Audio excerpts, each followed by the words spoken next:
đã đến lớp yoga hay đã biết qua yoga đều biết đến hơi thở của yoga, nhưng chưa chắc mọi người đã áp dụng khi tập, hoặc áp dụng chưa đúng.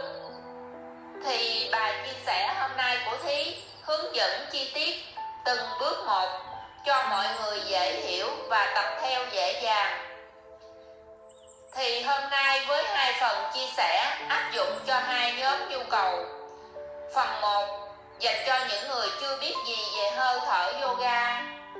Những ngày đầu mới đến lớp yoga thì có thể xem bài hướng dẫn này và tập theo từng bước dễ dàng.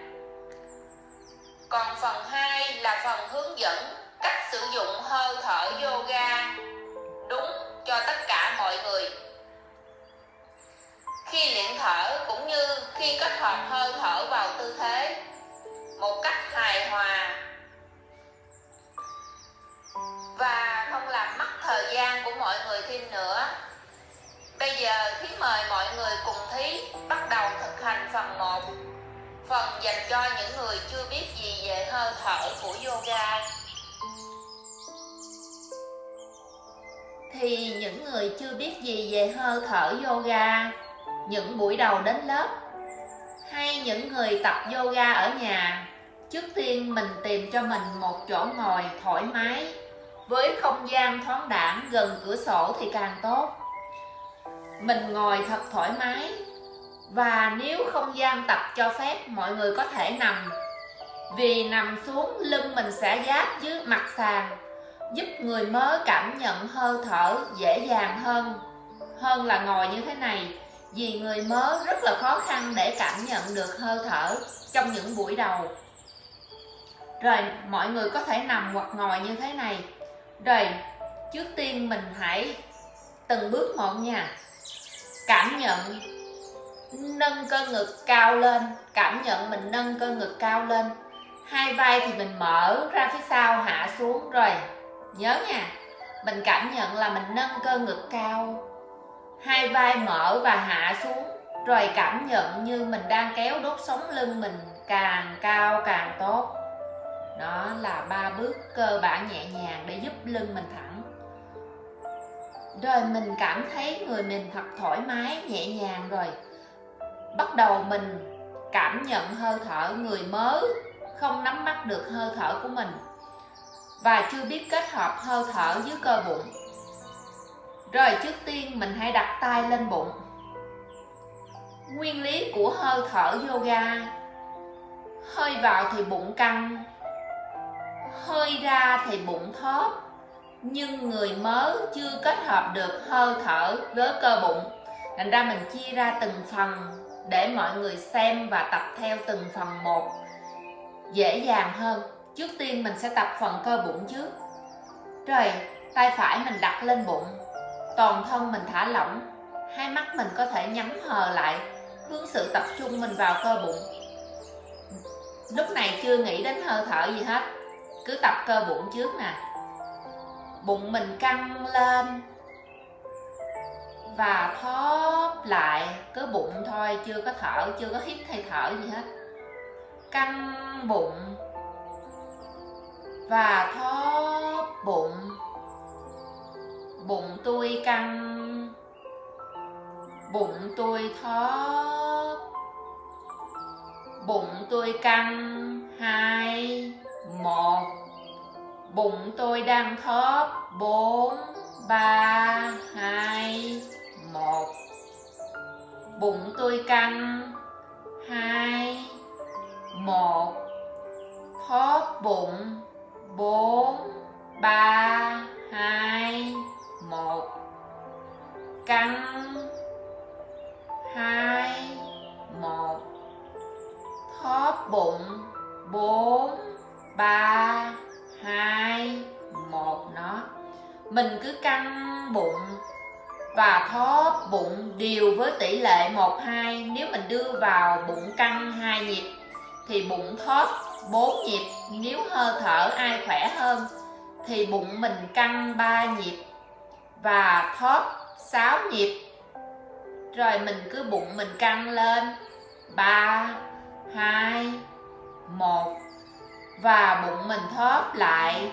6, 5, 4, 3, 2, 1. Bụng căng. 3, 2, 1. Bụng thóp. 6, 5, 4, 3, 2, 1. Đó, mình cứ căng bụng và thóp bụng, tập càng lâu càng tốt. Cố gắng điều tiết này cho đều, không bị hơi thở mình không bị giật, căng lên hay hóp lại. Rồi 3 nhịp vào thì 6 nhịp hóp. Nếu 2 nhịp bụng căng thì 4 nhịp bụng thóp. Nó mình tập càng lâu càng tốt, càng nhiều càng tốt. Rồi khi mình cảm nhận được cơ bụng mình căng lên, thóp lại, lúc này mình mới bắt đầu kết hợp với hơi thở nè.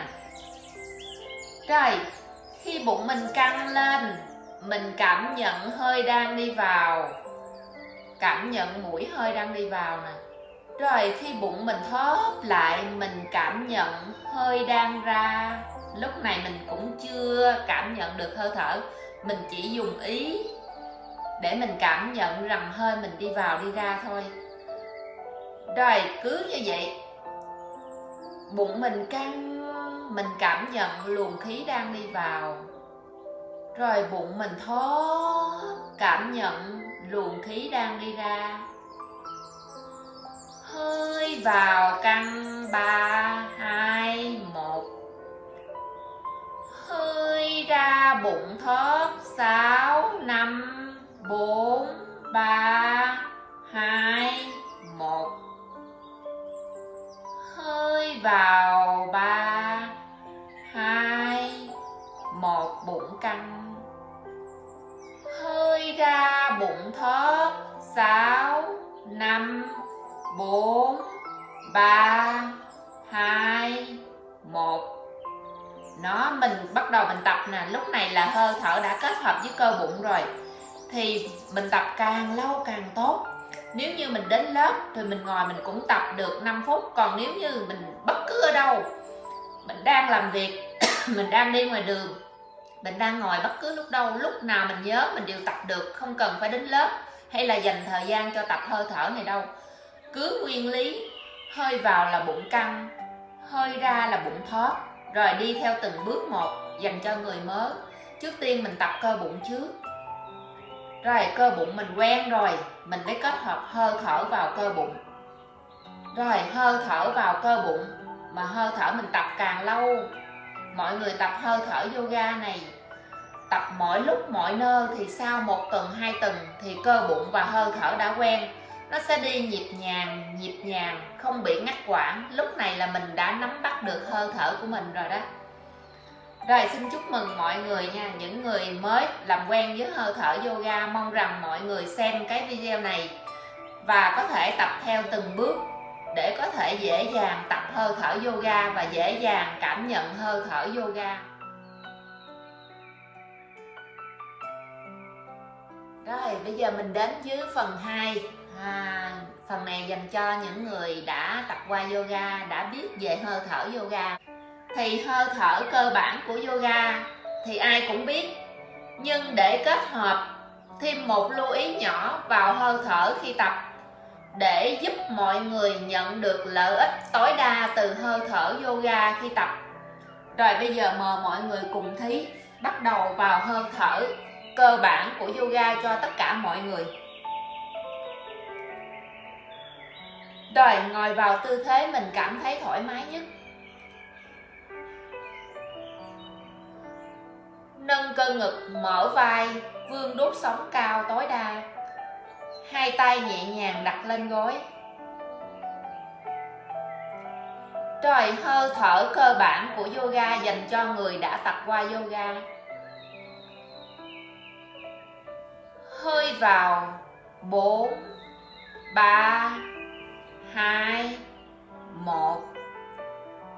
Hơi ra 8, 7, 6, 5, 4, 3, 2, 1.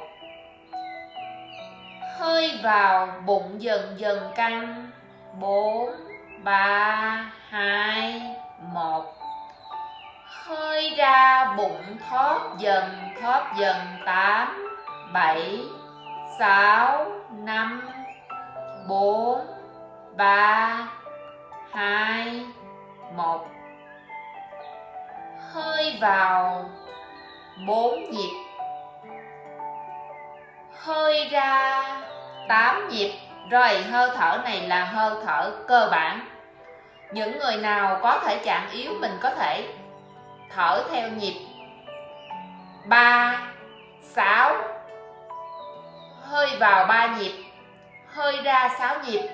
Còn hơi thở 4, 8 này là dành cho tất cả mọi người. Người nào muốn mình luyện cho hơi thở mình dài hơn nữa, luyện cao hơn nữa thì mình tăng lên. Nhịp 5, 10 đó là tùy thể trạng của mỗi người, nhưng tốt nhất là nhịp 4, 8 là nhịp cơ bản nhất dành cho tất cả mọi người đã tập yoga. Rồi, đây là cơ bản. Rồi mình chỉ cần thêm một chút xíu, lưu ý thêm một chút xíu. Lưu ý nhỏ vào hơi thở để giúp mình cảm nhận được hơi thở. Rồi, lưu ý của mình là như thế này.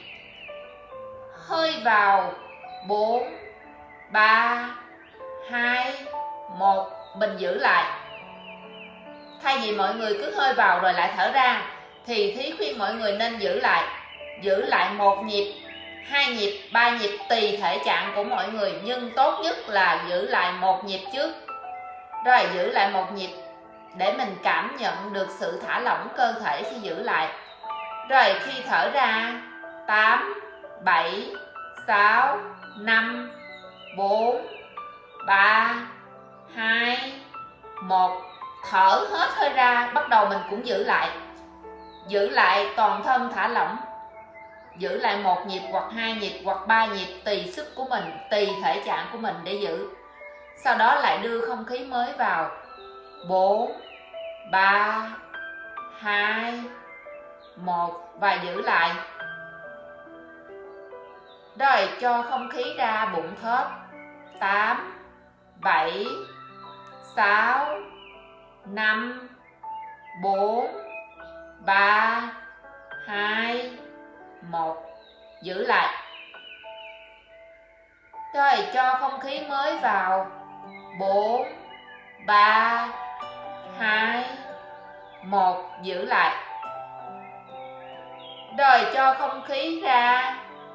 8, 7, 6, 5, 4, 3, 2, 1. Giữ lại. Rồi, với phương pháp thở này giúp cho mọi người dễ dàng cảm nhận được hơi thở của mình khi hít vào và thở ra rõ ràng, dễ hiểu, dễ cảm nhận được. Và phương pháp thở này mọi người tập càng lâu thì hơi thở mình sẽ càng dài và chậm hơn. Mình sẽ có cảm giác thư thái, nhẹ nhàng hơn, không vội vàng trong hơi thở. Và đặc biệt, điều rất quan trọng là khi mình giữ hơi lại, lúc đó mình đang nín thở, dù 1 giây, 2 giây là tim mình đang được nghỉ ngơi. Và đặc biệt là hệ thần kinh mình được thư giãn dù là 1 giây, 2 giây lúc nín thở. Rồi, đây là phần chia sẻ về hơi thở cơ bản kết hợp một lưu ý nhỏ cho tất cả mọi người. Mong rằng mọi người có thể xem và tập theo. Và đây là phần chia sẻ về hơi thở kết hợp vào tư thế dành cho người mới tập yoga và những người tập yoga tại nhà. Thì như mọi người cũng biết rồi đó, những tư thế mà nâng lên cao thì mình đưa hơi vào, những tư thế hạ xuống là hơi ra. Rồi nghiêng cũng vậy, cứ nâng lên cao là mình đưa hơi vào và nghiêng là đưa hơi ra. Nhưng mình phải kết hợp đúng với hơi thở của yoga là đưa hết hơi ra. Mình đi thật chậm theo hơi thở của mình. Như hít lên thì thở ra mình thở chậm giống như hơi thở mình đang thở ra. Thở khi mình thở hết hơi ra rồi, mình giữ tư thế lại. Giữ tư thế lại là mình nín hơi lại 1-2 nhịp. Sau đó thì mình thở chậm trong lúc giữ tư thế. Mình thở chậm, rồi thở khi cảm thấy thoải mái rồi mình lại hít lên. Thở ra chậm. Rồi mọi người khi căng như thế này thường mọi người không thở, mọi người sợ đau thường hay nín thở hoặc là gồng cứng.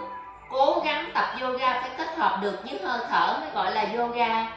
Rồi cố gắng thở, khi thở hết hơi ra rồi thì mình hít lên lại. Rồi thở, cố gắng khi thở ra thở cho hết hơi ra, đừng thở nửa chừng. Mọi người hay đau á, không có thở hết hơi mà thở nửa chừng cái giữ lại.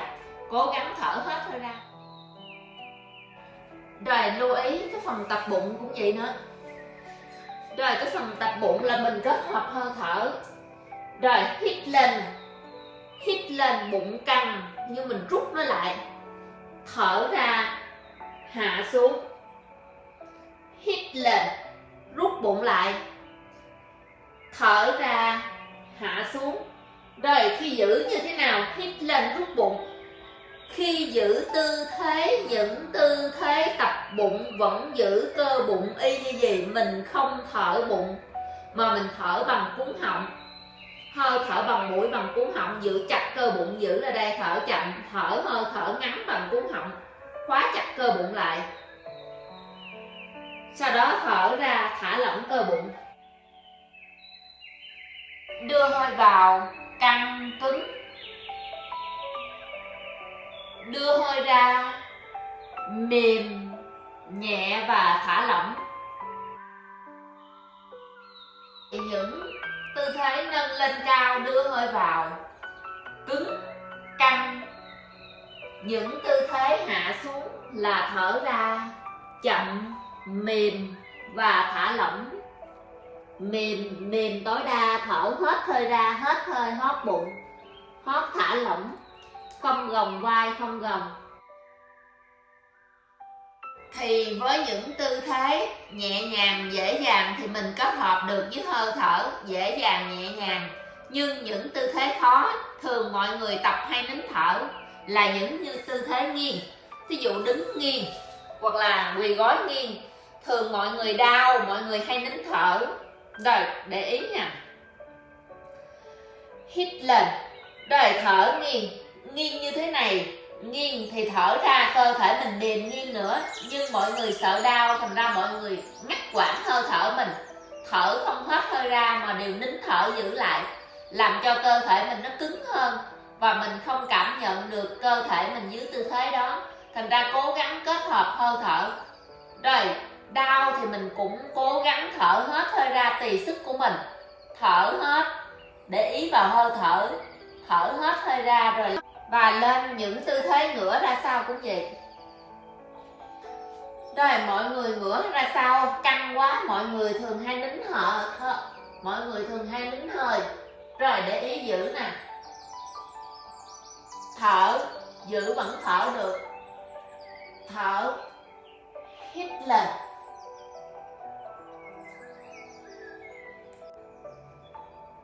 Một hơi thở phải cho hết hơi ra. Rồi đưa hơi mới vào. Hít lên, đưa không khí mới vào.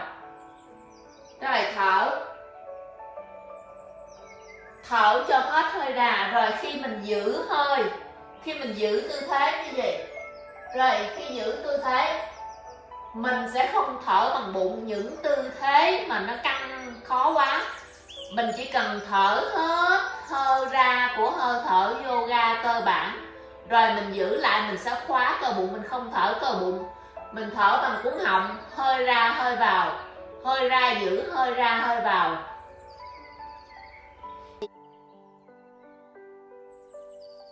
Thì phần chia sẻ có vẻ như chi tiết và dài dòng, nhưng không khó để thực hành.